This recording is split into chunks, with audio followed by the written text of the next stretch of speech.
The story of Pompeii haunts many people's imaginations, largely because of images like this: people buried in ash, their terror frozen in time. Pompeii director Paul Anderson visited the ancient city and saw the plaster casts firsthand. There are these two intertwined bodies, and the lovers are kind of just looking at one another.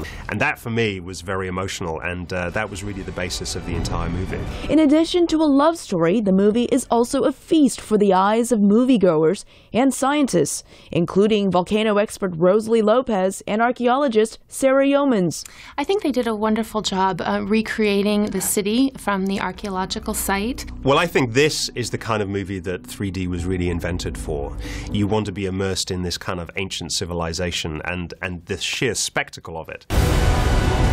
3D also captures the spectacle of the eruption of Mount Vesuvius, especially the spewing of these firebombs. But that didn't actually happen, says Lopez, though pumice, ash, and rocks did rain down on the city.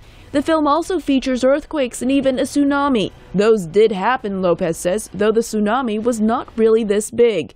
She notes those who live near Mount Vesuvius these days would not be caught off guard. We now have a lot of early warning systems because volcanoes don't erupt without some precursor sign. And Vesuvius could erupt again.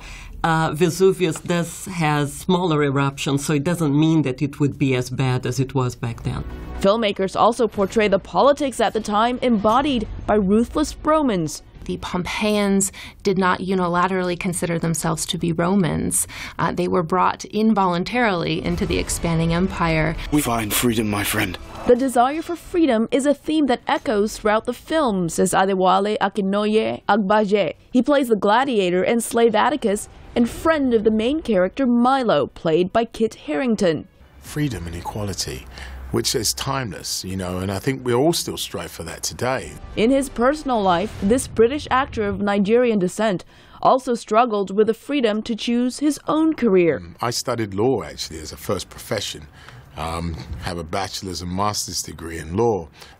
Entertainment was not a credible profession to my parents' generation, and it was, you know, they thought I was wasting my education, and but they came around. It came full circle and it paid off. Plus, I've played a few lawyers as well.